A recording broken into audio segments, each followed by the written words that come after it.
Hello बच्चों, welcome back to एक्सटॉपर्स। हमने last वाले लेक्चर में ये पढ़ा था कि एक केमिकल रिएक्शन क्या होती है ना। अब एक बात ये है कि जैसे कि कहीं पे अगर कोई केमिकल रिएक्शन हो रही है तो कैसे पता करेंगे कि यार वहाँ पे केमिकल रिएक्शन हो रही है ना।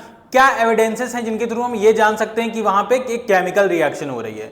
तो आज की इस वीडियो में हम लोग यही देखने वाले हैं कि क्या क्या चेंजेस होते हैं जब भी एक केमिकल रिएक्शन देखने को मिलती है।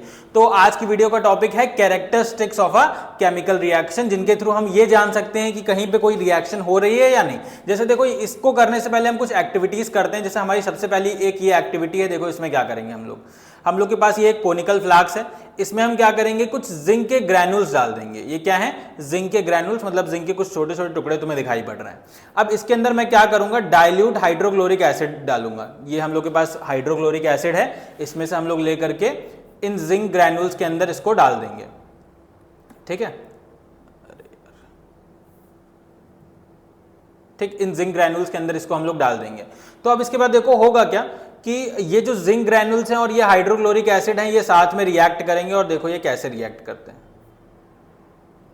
ठीक, जैसे कि मैंने इसको डाला तो तुम्हें दिखाई पड़ रहा है कि यहाँ पे गैस इवॉल्व हो रही है ना। और ये बात है कि जब भी कोई भी चीज एसिड के साथ रिएक्ट करती है ना, तो रिएक्शन का जो टेम्परेचर है वो भी बढ़ जाता है। तो मैं यहाँ से ये दो चीजें देख पा रहा हूँ। सबसे पहला क्या कि एक गैस इवॉल्व हो रही है, और दूसरा क्या, इस रिएक्शन का टेम्परेचर बढ़ गया है। तो देखो इसमें हम लोग को ये दो ऑब्जर्वेशन देखने को मिलेंगी, क्या कंक्लूजन देखने को मिलेंगे। सबसे पहला है कि फॉर्मेशन ऑफ बबल्स। ठीक है, यहाँ पे कुछ बबल्स तुम्हें दिखाई पड़ रहे हैं, जिससे हमें ये पता चलता है कि कोई गैस नीचे से इवॉल्व हो रही होगी। फिर इसके बाद सेकंड ऑब्जर्वेशन है कि हीट बाहर निकल रही है, दैट इज हमें चेंज इन टेम्परेचर देखने को मिल रहा है। अब इसके बाद देखो एक दूसरी एक्टिविटी है ये कि हमारे पास यहाँ पे ये लेड नाइट्रेट का सोल्यूशन है इस बीकर में, और इस बीकर में पोटेशियम आयोडाइड का सोल्यूशन है। ये एक टेस्ट ट्यूब है, इसमें हम लोग लेड नाइट्रेट का सोल्यूशन लिया है, और इसमें कौन सा है, पोटेशियम आयोडाइड का सोल्यूशन है। अब इसके बाद देखो हम लोग क्या करेंगे, ये जो पोटेशियम आयोडाइड का सोल्यूशन है ना, इसको हम लोग इस लेड नाइट्रेट के सोल्यूशन में मिला देंगे। ठीक है, तो ये जो पोटेशियम आयोडाइड का सोल्यूशन हमने उठाया और ये लेड नाइट्रेट के सोल्यूशन में हमने मिला दिया। तो देखो होने क्या लगा कि यार जब दोनों ने साथ में रिएक्ट किया तो एक येलो कलर की चीज बन गई। और ये जो येलो कलर की चीज है ना, ये येलो कलर का प्रेसिपिटेट है, जो कि क्या किसका बन गया है, लेड आयोडाइड का बना है। अब देखो हुआ क्या है, मैं बताता हूं, सुनो। ठीक, अब यहां पे हम लोग के पास क्या था, ये पोटेशियम आयोडाइड था। क्या था हम लोग के पास, पोटेशियम आयोडाइड है। इस वाली रिएक्शन में देखो क्या हुआ है, पोटेशियम आयोडाइड है, और इसको हमने किस में मिला दिया है, लेड नाइट्रेट में मिला दिया है। किस में मिला दिया है, लेड नाइट्रेट में मिला दिया है। तो देखो हुआ क्या है कि जो लेड है उसने आयोडीन के साथ कंबाइन करके बना लिया है लेड आयोडाइड, जो कि येलो कलर का होता है, येलो कलर का प्रेसिपिटेट है, येलो पीपीटी जो तुम्हारे सामने नजर आ रहा है तुम्हें। ये येलो कलर का प्रेसिपिटेट किस चीज का है, लेड आयोडाइड का है। और पोटेशियम ने नाइट्रेट के साथ कंबाइन करके पोटेशियम नाइट्रेट बना लिया है ये। ठीक, तो ये चीजें हुई हैं इसमें। अब देखो ये हम लोग के पास क्या बन गया, लेड आयोडाइड येलो कलर का। अब इसके बाद अगली जो एक्टिविटी है वो है चेंज इन कलर। जैसे तुम्हें देखो दिखाई पड़ रहा है, ये ग्रीन से कैसा हो गया, जब ये पक जाता है तो रेड कलर का हो जाता है। अब इसके बाद अगली एक्टिविटी है वो चेंज इन स्टेट को दिखाती है। जैसे कि देखो हम लोग के पास कोई सॉलिड है, वो किस में चेंज हो सकता है, वो गैस में भी चेंज हो सकता है, गैस से वापस सॉलिड भी आ सकता है, सॉलिड से लिक्विड हो सकता है, लिक्विड से वापस क्या बन सकता है, सॉलिड। और सेम लिक्विड से गैस बन सकता है, और गैस से वापस क्या आ सकता है, लिक्विड बन सकता है। तो चेंज इन स्टेट हो सकता है सॉलिड से लिक्विड, लिक्विड से गैस, गैस से लिक्विड, लिक्विड से सॉलिड, ये चीजें हो सकती हैं। ठीक, तो इसको हम लोग change in temperature, change in state का नाम देते हैं, सॉरी। अब इसके बाद अगला जो टॉपिक है, अगली जो एक्टिविटी है वो है चेंज इन टेम्परेचर। तो देखो जैसे कि हमने यहाँ पे एक आइस के क्यूब्स लिए और उसको मैंने इस ग्लास में डाला, तो वो मेल्ट होकर के क्या बन गया, लिक्विड बन गया, मतलब टेम्परेचर में चेंज आ गया यहाँ पे। अब इसके बाद देखो यहाँ पे हम लोगों ने कुछ चीजें देखी। जैसे सबसे पहले मैंने क्या देखा, सबसे पहली चीज मैंने ये देखी कि एवोल्यूशन ऑफ गैस देखा। क्या देखा, एवोल्यूशन ऑफ गैस। सबसे पहली एक्टिविटी याद करो जिसमें हम लोगों ने क्या किया था, जिंक के ग्रैन्यूल्स को, जिसमें क्या किया था, जिंक के ग्रैन्यूल्स को किस में मिला दिया था, हाइड्रोक्लोरिक एसिड में मिला दिया था, सॉरी सल्फ्यूरिक एसिड में मिला दिया था। ठीक, जिंक के ग्रैन्यूल्स को हम लोगों ने सल्फ्यूरिक एसिड में जब मिला दिया था, तो यहां पे हम लोग को एक एवोल्यूशन ऑफ गैस देखने को मिला था, मतलब कुछ बबल्स बन गए थे, एवोल्यूशन ऑफ गैस देखने को मिला था। ठीक, दूसरा हम लोगों ने क्या देखा कि एक येलो कलर का क्या बन रहा था, प्रेसिपिटेट बन रहा था। दूसरी एक्टिविटी है, सेकंड एक्टिविटी जो हमने अभी देखी, तो उसमें क्या हो रहा था, एक येलो कलर का प्रेसिपिटेट बन रहा था। येलो कलर का प्रेसिपिटेट की शॉर्ट फॉर्म पीपीटी होती है। प्रेसिपिटेट वगैरह क्या होते हैं या मैं अभी आगे बताऊंगा आपको। फिर इसके बाद हम लोगों ने सेकंड एक्टिविटी में ये देखा। अब इसके बाद थर्ड एक्टिविटी में हमने देखा कि यार कलर में चेंज आ रहा था, किसमें चेंज इन कलर हो रहा था। और चौथी एक्टिविटी ये देखी कि चेंज इन कलर हुआ, और चेंज इन कलर के बाद हमने देखा कि स्टेट में भी चेंज हो सकता है, चेंज इन स्टेट। और लास्ट हमने ये देखा कि यार टेम्परेचर में भी चेंज आ सकता है, टेम्परेचर में भी क्या आ सकता है, चेंज आ सकता है। तो आज जैसे मैंने बताया था कि अगर कोई भी केमिकल रिएक्शन हुई है, जैसे कि कोई भी केमिकल रिएक्शन हुई है, तो कैसे पता लगाएंगे कि यार वहां पे केमिकल रिएक्शन ही हुई है। तो उसके लिए क्या होते हैं, कुछ ऑब्जर्वेबल चेंजेस होते हैं। उसके लिए क्या होते हैं, कुछ ऑब्जर्वेबल चेंजेस होते हैं जिनको देख करके हम ये बता सकते हैं कि एक केमिकल रिएक्शन हुई है। ये ऑब्जर्वेबल चेंजेस तुम्हारे सामने इधर लिखे हुए हैं, ये हैं वो ऑब्जर्वेबल चेंजेस। जैसे कि सबसे पहला क्या, एवोल्यूशन ऑफ गैस। अगर कोई गैस निकलती हुई दिख रही होगी तो बोलेंगे कि वहां पे क्या हो रही है, केमिकल रिएक्शन हो रही है। अगर कोई प्रेसिपिटेट बन रहा होगा तो क्या बोलेंगे कि एक केमिकल रिएक्शन हो रही है। अगर कलर में चेंज आ रहा होगा तब भी क्या बोलेंगे कि केमिकल रिएक्शन हो रही है। ऐसे ही अगर स्टेट में चेंज आता है तो भी क्या बोलेंगे, केमिकल रिएक्शन हो रही है। एंड लास्ट अगर टेम्परेचर में भी चेंज आता है तो भी क्या हो रही होगी, केमिकल रिएक्शन हो रही होगी। तो टॉपिक का नाम था क्या, characteristic of a chemical reaction. तो कैरेक्टरिस्टिक्स का मतलब होता है, जैसे कि यहाँ पे टॉपिक है characteristic of a chemical reaction. तो characteristic of a chemical reaction का मतलब यह है कि वो चेंजेस जिनको देख करके हम ये बता सकें कि एक केमिकल रिएक्शन हुई है, उनको हम लोग क्या बोलते हैं, characteristic of a chemical reaction. कितने होते हैं, तो ये 5 जो तुम्हारे सामने लिखे हुए हैं। ठीक है, अब इसके बाद हम लोग क्या करेंगे, बारी बारी से इन सारे कैरेक्टरिस्टिक्स के एग्जाम्पल समझेंगे।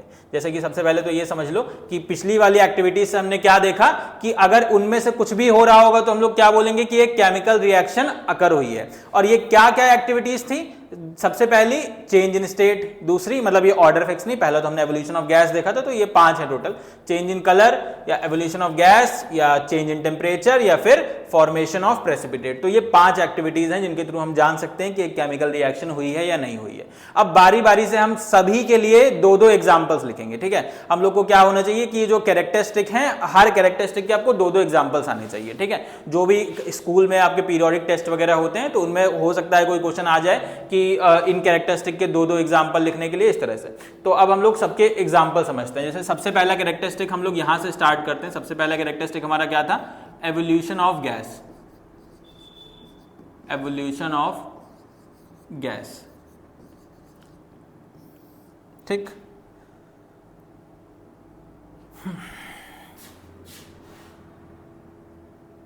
देखो एवोल्यूशन ऑफ गैस में अभी हमने सामने ही देखा कि जब जिंक के ग्रैन्यूल्स को किसमें डाल दिया गया, सल्फ्यूरिक एसिड में डाल दिया गया।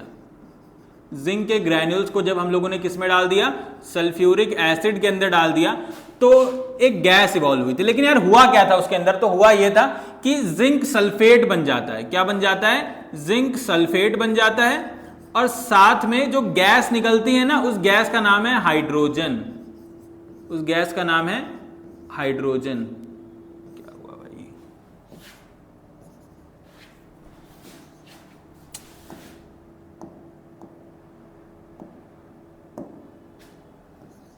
ठीक, उस गैस का नाम है हाइड्रोजन। अब ये जो वर्ड इक्वेशन मैंने तुम्हारे सामने लिखी हुई है, इसको अगर मैं सिंबल्स के फॉर्म में कन्वर्ट करना चाहूं तो जिंक का यार सिंबल क्या होता है, Zn। हाइड्रोक्लोरिक मतलब ये सल्फ्यूरिक एसिड का जो फॉर्मूला होता है वो होता है H2SO4। और जिंक सल्फेट का जो फॉर्मूला होता है वो होता है, जिंक सल्फेट का जो फॉर्मूला होता है, देखो जिंक का जो रेडिकल होता है Zn2+ होता है, और सल्फेट का जो रेडिकल होता है वो SO4 2- होता है। तो 2 से 2 कैंसिल हो गया, फॉर्मूला क्या बना, दोनों को जोड़ दो, फॉर्मूला क्या आ जाएगा, ZnSO4। और हाइड्रोजन के लिए हम लोग क्या लिखते हैं, H2। सबसे पहला एग्जाम्पल। ठीक है, और अब देखो दूसरा एग्जाम्पल। दूसरा एग्जाम्पल यह है कि अगर मैं कैल्शियम कार्बोनेट, जिसका फॉर्मूला CaCO3 होता है, अगर इसको मैं हाइड्रोक्लोरिक एसिड में डिसॉल्व कर दूं तो होगा क्या, जो Ca है वो Cl के साथ कंबाइन कर लेगा। Ca की वैलेंसी होती है 2+ और Cl की वैलेंसी होती है -1। दोनों को कंबाइन किया, एक्सचेंज करो वैलेंसी, क्या बन जाएगा, CaCl2, और साथ में बनेगा H2O, और साथ में बनेगी CO2 गैस। ये इसका दूसरा एग्जाम्पल हो गया, समझ गए। तो ये सबसे पहला कैरेक्टरिस्टिक हमारा क्या था, एवोल्यूशन ऑफ गैस, जिसके मैंने तुम्हारे सामने 2 एग्जाम्पल्स लिख दिए हैं बढ़िया बढ़िया से। ठीक, अब इसके बाद आगे बढ़ते हैं सेकंड पे। सेकंड कैरेक्टरिस्टिक जो हम लोग को था वो था फॉर्मेशन ऑफ प्रेसिपिटेट। ठीक है, सेकंड कैरेक्टरिस्टिक हम लोग का जो था वो था formation of precipitate, formation of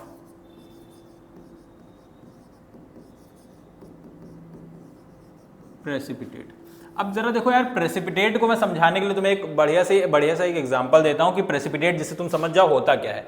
अब एक बात बताना, इधर देखना ध्यान से कि मेरे पास ये एक बीकर है जिसमें मैंने क्या किया, इसके अंदर कुछ वाटर भरा हुआ है, इसके अंदर मैंने शुगर को मिक्स कर दिया। मतलब क्या लिया मैंने, शुगर को इस वाटर के अंदर मिक्स कर दिया, इस H2O के अंदर मिक्स कर दिया। ये मेरे पास एक सोल्यूशन तैयार हो गया। किसी भी चीज को अगर मैं वाटर में मिक्स करता हूं तो मेरे पास क्या बन जाता है, उसका सोल्यूशन बन जाता है।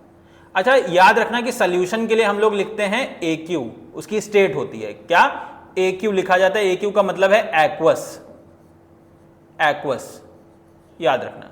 ठीक, अब इसके बाद सेकंड पे आते हैं। प्लस दूसरा एक बीकर है जिसमें एक समय के लिए मान लो कि कुछ सैंड का, एकदम सैंड का पाउडर मैंने इसके अंदर डाल दिया। इसमें भी वाटर था लेकिन इस बार मैंने इसके साथ क्या मिला दिया, सैंड मिला दी। तो सैंड कुछ समय के लिए तो पूरे पानी को ब्राउन कर देगी ना, जैसे ही मैं सैंड मिलाऊंगा पानी में तो कुछ समय के लिए पूरा पानी क्या हो जाएगा, ब्राउन हो जाएगा। अब मेरे पास ये दो सॉल्यूशंस हैं, वैसे एक तरह से कह सकते हैं कि ये सस्पेंशन सॉल्यूशन, लेकिन वहां पे मत जाओ, बस इतना समझ लो कि सैंड को मिलाया तो कुछ समय के लिए सैंड मिक्स हो गई और पूरा पानी ब्राउन है। हालांकि सैंड तो नीचे बैठ जाएगी ना बाद में। तो यहां पे अभी हम जल्दी से एक एक्सपेरिमेंट परफॉर्म करते हैं कि इसमें मैंने सैंड को मिलाया तो पूरा पानी ये ब्राउन हो गया। अब इसके बाद मैं क्या करता हूं कि दोनों बीकर का पानी एक बड़े से बीकर में ट्रांसफर कर लेता हूं। ये एक बड़ा सा बीकर है, इसको मैंने सबसे पहले इसके अंदर ट्रांसफर किया और फिर इसके बाद इसके बीकर को इसमें मैंने ट्रांसफर कर दिया। अब तुम्हें एक बात बताओ कि वाटर यहां भी है और वाटर यहां भी है, तो उनसे हमें कोई मतलब नहीं, मतलब इसका पानी और इसका पानी यानी डबल पानी, तभी मैंने इसका और इसका दोनों का पानी डबल पानी बना दिया। मतलब वाटर तो होगा दोनों में। और अब ये वाटर तो इसके अंदर है। अब तुम जरा बताना कि शुगर और सैंड दोनों में से इसके अंदर कौन सॉल्युबल होगा। तो आई थिंक शुगर सॉल्युबल होगी ना इस वाटर के अंदर। शुगर जाएगी और इसके अंदर क्या हो जाएगी, सॉल्युबल हो जाएगी, घुल जाएगी। और जो सैंड होगी वो क्या इसके अंदर सॉल्युबल होगी, नहीं, वो तो यार नीचे बैठ जाएगी। सैंड जो होगी वो कहां बैठ जाएगी, नीचे की तरफ बैठ जाएगी। ओके, चलो कोई भी कलर ले लेते हैं। ठीक, इस जो सैंड होगी वो कहां बैठ जाएगी, नीचे बैठ जाएगी। और जो शुगर होगी वो इसके अंदर क्या हो जाएगी, सॉल्युबल हो जाएगी। शुगर क्या हो जाएगी इसके अंदर, सॉल्युबल हो जाएगी। अब तुम इस रिएक्शन में क्या देख रहे हो कि यार एक चीज तो सॉल्युबल हो गई और एक चीज इनसॉल्युबल रह गई। सैंड क्या रह गई, इनसॉल्युबल, और नीचे बैठ गई। तो ये जो इनसॉल्युबल वाली चीज होती है, जो इनसॉल्युबल वाली चीज होती है ना, जो नीचे बैठ जाती है, इसको हम लोग बोलते हैं प्रेसिपिटेट। क्या बोलते हैं, प्रेसिपिटेट। अब जरा एक एग्जांपल देखो, जो वहां पे एक एक्टिविटी थी ना, उसी को आगे यहां पे हम लोग क्लियर करते हैं कि हम लोग के सामने क्या था, एक लेड नाइट्रेट का सॉल्यूशन था। सबसे पहला एग्जांपल लिख रहा हूं मैं, लेड नाइट्रेट था और साथ में पोटेशियम आयोडाइड था, साथ में पोटेशियम आयोडाइड था। और बोला था कि इन दोनों के सॉल्यूशंस हैं। अभी मैंने बताया ना, सॉल्यूशंस का मतलब क्या, कि किसी भी चीज को अगर वाटर में डिसॉल्व कर दोगे, किसी भी चीज को अगर वाटर में डिसॉल्व कर दोगे तो वो क्या बन जाएगी, सॉल्यूशन। और सॉल्यूशन के लिए क्या लिखते हैं, एक्वस। ठीक है, तो ये चीज है। इसका भी सॉल्यूशन था तो ये भी क्या है, एक्वस है। और इसका भी सॉल्यूशन था तो ये भी क्या है, एक्वस है। और जब इन दोनों को हम लोग मिलाएंगे, इन दोनों को जब मिलाएंगे तो जो लेड होता है वो आयोडाइड के साथ जुड़ जाता है और पोटेशियम जो होता है वो नाइट्रेट के साथ जुड़ जाता है। तो क्या बन जाएगा तुम लोग के सामने, इसको जरा रब करते हैं। ठीक,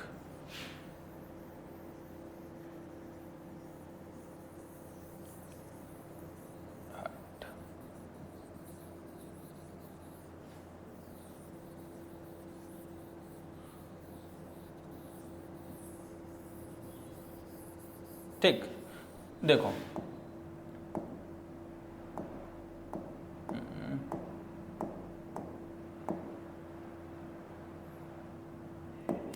देखो, जो लेड है वो आयोडाइड के साथ कंबाइन कर लेता है और बना लेता है लेड आयोडाइड। क्या बना लेता है, लेड आयोडाइड।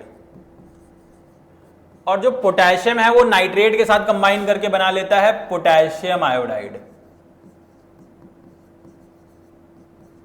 Potassium iodide. ठीक, अब इसमें यार ये जो लेड आयोडाइड था तुम्हें यही येलो कलर का दिखाई पड़ रहा था, यही क्या दिखाई पड़ रहा था, येलो कलर का दिखाई पड़ रहा था, येलो प्रेसिपिटेट।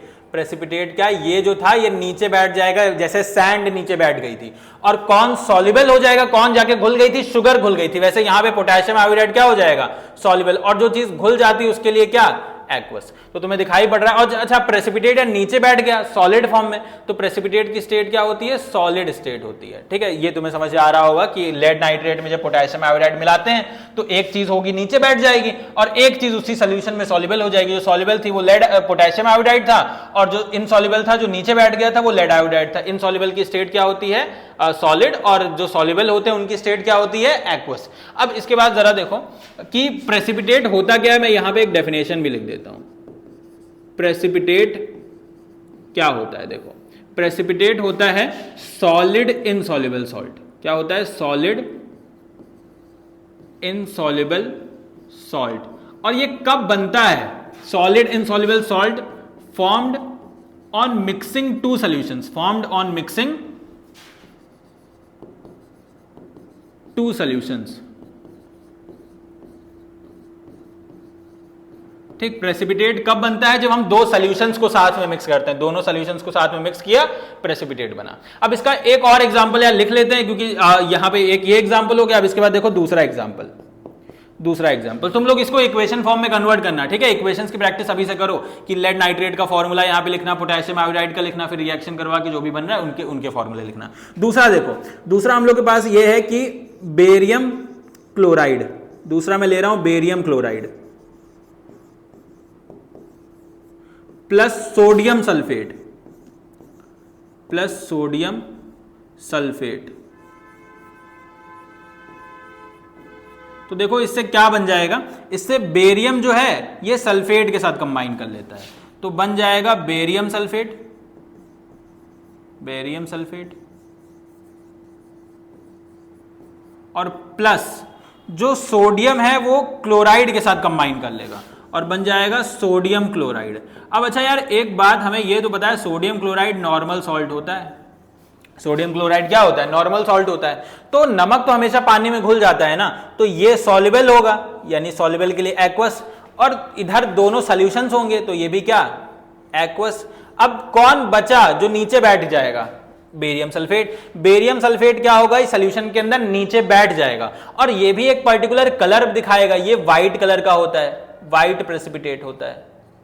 और इसकी भी स्टेट क्या, सॉलिड, क्योंकि प्रेसिपिटेट की स्टेट क्या होती है, सॉलिड। अब यार क्या समझा इतने में ये समझा कि जब भी दो सॉल्यूशंस को साथ में मिक्स करते हैं तो उससे क्या बनता है, एक चीज नीचे बैठ जाएगी जिसको हम प्रेसिपिटेट बोलते हैं, और एक चीज सॉल्युबल हो जाएगी जिसको, जो दूसरा है जिसको हम एक्वस लिख देंगे। ठीक है, तो ये होता है। अब इसके बाद दो कैरेक्टरिस्टिक हो गए, सबसे पहला एवोल्यूशन ऑफ गैस, दूसरा फॉर्मेशन ऑफ प्रेसिपिटेट। अब इसके बाद तीसरे कैरेक्टरिस्टिक पे आते हैं जिसका नाम है वो चेंज इन स्टेट। ठीक है, अब इसके बाद तीसरा कैरेक्टरिस्टिक हम लोग के पास, अब ये तीन छोटे छोटे कैरेक्टरिस्टिक बचे हैं। सबसे पहला change in colour, change in colour, colour में चेंज आना। तो देखो यार हम लोग ने क्या किया, एक आयरन की नेल ली है, ये क्या है, एक आयरन की नेल है, आयरन नेल। इसको अगर मैं कॉपर सल्फेट के सॉल्यूशन में डाल दूं, कॉपर सल्फेट CuSO4 होता है, कलर इसका ब्लू होता है, कॉपर सल्फेट के सॉल्यूशन में डाल दूं, ठीक है, तो होगा क्या कि जो आयरन होता है इस कॉपर को यहां से हटा देता है और SO4 के साथ खुद को जोड़ लेता है।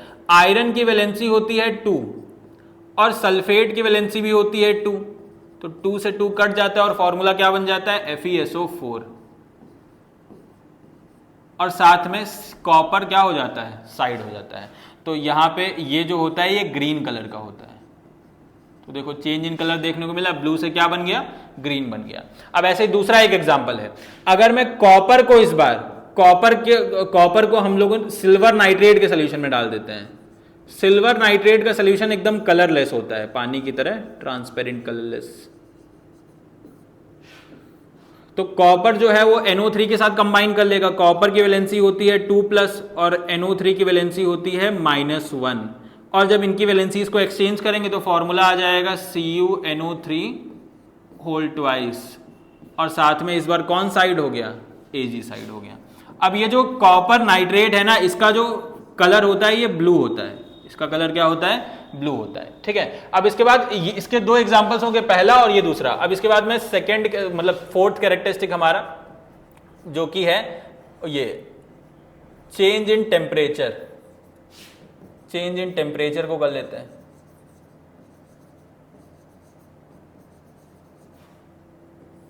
अब एक बात ये बताना, टेम्परेचर में चेंज कैसे आता है। अब यार हम लोग देख रहे हैं कि अभी गर्मी हो रही है तो टेम्परेचर क्या है, हाई है, और जब ठंडियां आएंगी तो टेम्परेचर क्या हो जाएगा, कम हो जाएगा। यानी टेम्परेचर या तो बढ़ जाता है या तो क्या होता है, घट जाता है। अब ऐसी रिएक्शन जहां पे टेम्परेचर बढ़ता है, ऐसी रिएक्शन जहां पे टेम्परेचर बढ़ता है उसको हम लोग बोलते हैं एक्सोथर्मिक। क्या बोलते हैं, एक्सोथर्मिक। और ऐसी रिएक्शंस जहां पे टेम्परेचर घट जाता है उनको हम लोग बोलते हैं एंडोथर्मिक। एंडोथर्मिक मतलब यह है कि ऐसी रिएक्शन जहां पे टेम्परेचर क्या हो जाएगा, इंक्रीज, और जहां पे टेम्परेचर क्या हो जाएगा, डिक्रीजेस। ठीक है, अब इसके बाद देखो दूसरी डेफिनेशन, ये तो एक डेफिनेशन हो गई टेम्परेचर का बढ़ना और घटना। दूसरी डेफिनेशन एक्सोथर्मिक की ये है, हम लोग ये जानते हैं कि ऐसी रिएक्शन जहां पे हीट निकल रही हो, ऐसी रिएक्शन जहां पे क्या हो रही हो, हीट इवॉल्व हो रही हो, बाहर निकल रही हो, और ऐसी रिएक्शन जहां पे हीट क्या हो रही हो, एब्जॉर्ब हो रही हो, हीट क्या हो रही हो, एब्जॉर्ब हो रही हो। अब इन दोनों के एग्जाम्पल समझो। इसका एग्जाम्पल यह है कि अगर मैं क्विक लाइम को, किसको, क्विक लाइम को वाटर के अंदर डिसॉल्व कर दूं, वाटर के अंदर अगर क्विक लाइम को डिसॉल्व कर दूं तो रिएक्शन का टेम्परेचर क्या हो जाता है, बढ़ जाता है और हीट इवॉल्व होती है। पहला एग्जाम्पल। दूसरा, अगर किसी एसिड को डाइल्यूट कर दो, किसी एसिड को क्या कर दिया जाए, डाइल्यूट कर दिया जाए। एसिड को डाइल्यूट करने का मतलब यह है कि वाटर के अंदर एसिड को मिक्स कर दिया जाए। क्या कर दिया जाए, मिक्स कर दिया जाए, तो हीट बाहर निकल रही होती है। ठीक है, तो दो प्रोसेस, एक क्विक लाइम को वाटर में डिसॉल्व करना एक्सोथर्मिक, और एसिड को डाइल्यूट करना इज एक्सोथर्मिक। ठीक है, अब इसके बाद देखो इसमें आते हैं जहां पे हीट क्या हो रही हो, एब्जॉर्ब हो रही है। तो यार बहुत सारी एग्जांपल हैं इसमें। एग्जांपल में हम लोग लिख सकते हैं जितनी भी डीकंपोजिशन रिएक्शन होती हैं, जितनी भी डीकंपोजिशन रिएक्शन होती हैं सबकी सब क्या, एंडोथर्मिक। अब कुछ डीकंपोजिशन रिएक्शन, दो चार एक्सेप्शंस हैं, वो क्या हो जाती हैं, एक्सोथर्मिक हो जाती है। तो मैं उन सब की बात नहीं कर रहा हूं। Most of the decomposition reaction जो थर्मल डीकंपोजिशन रिएक्शन है वो सब क्या है, एंडोथर्मिक इन नेचर है। ठीक है, तो इसमें तुम कोई भी डीकंपोजिशन रिएक्शन का एग्जाम्पल उठा करके लिख सकते हो। एक मैं ही लिख दे रहा हूं, CaCO3 को अगर हीट किया जाएगा तो CaO बन जाएगा और साथ में क्या बन जाएगा, CO2 गैस बनती है। तो देखो हीट क्या हो रही है, यहां पे हीट एब्जॉर्ब हो रही है। ठीक है, ये चीज है। अब यहां पे एक ये रिएक्शन है कि अगर मैं एमोनियम क्लोराइड को कैल्शियम हाइड्रोक्साइड के साथ रिएक्शन करवाता हूं, ठीक है, एमोनियम क्लोराइड और कैल्शियम हाइड्रोक्साइड अगर रिएक्ट करते हैं तो इस रिएक्शन का जो टेम्परेचर होता है वो डिक्रीज हो जाता है। इस रिएक्शन का टेम्परेचर क्या हो जाता है, डिक्रीज हो जाता है। ठीक है, तो ये चीज हम लोगों ने पढ़ ली। 4 कैरेक्टरिस्टिक हो गए। अब इसके बाद एक कैरेक्टरिस्टिक और बचा, उसको भी कर लेते हैं। ओके, देखो इधर कर लेते हैं, छोटा सा एक कैरेक्टरिस्टिक है, इधर कर लेते हैं। लास्ट कैरेक्टरिस्टिक हम लोग के पास जो 5th है वो है चेंज इन स्टेट।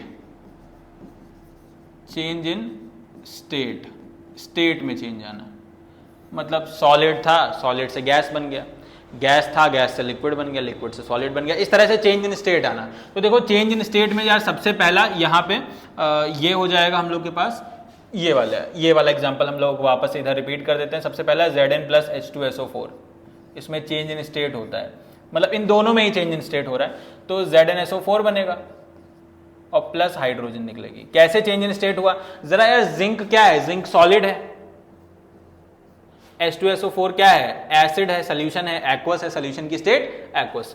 ZnSO4 भी सोल्यूशन है तो ये एक्वस हो जाएगा, और हाइड्रोजन क्या है, गैस। देखो सॉलिड था, सॉलिड से क्या बन रही, गैस बन रही। तो यानी चेंज इन स्टेट आया कि नहीं, एक्वस मतलब लिक्विड ही तो है, लिक्विड से क्या बन रहा है, गैस बन रहा है, तो चेंज इन स्टेट आया कि नहीं। ऐसे ही अगला देखो CaCO3, CaCO3 को अगर मैं ये सॉलिड होता है, अगर इसको मैं HCl के अंदर डिसॉल्व करता हूं जो कि एक्वस है, तो देखो क्या बनता है, तो इससे बन जाता है CaCl2 प्लस H2O और प्लस CO2। तो यहाँ पे ये जो CaCl2 है ना, ये एक्वस होता है, H2O लिक्विड होता है, और CO2 क्या होती है? गैस। देख लो कितना चेंज इन स्टेट आ गया, सॉलिड था, सॉलिड से लिक्विड गैस, लिक्विड से गैस, इस तरह से चेंज इन स्टेट आना। तो यहाँ पे हम कोई भी रिएक्शन लिख सकते हैं जिसमें स्टेट चेंज हो रही हो। तो ये टोटल थे तुम लोग के पास 5 कैरेक्टरिस्टिक ऑफ अ रिएक्शन, जिनसे हम ये पता लगाते हैं कि एक रिएक्शन हुई है या नहीं हुई है। वापस से एक बार देख लो, ये टोटल 5 कैरेक्टरिस्टिक कौन से हैं? चेंज इन स्टेट है, चेंज इन कलर है, एवोल्यूशन ऑफ गैस है, चेंज इन टेम्परेचर है, फॉर्मेशन ऑफ प्रेसिपिटेट है। अब यार करना क्या है कि जब मैंने हर एक कैरेक्टरिस्टिक में 2-2 एग्जांपल लिखे हैं, तुम लोग को क्या करना है, इनकी प्रैक्टिस कर लेनी है अच्छे से, ठीक है।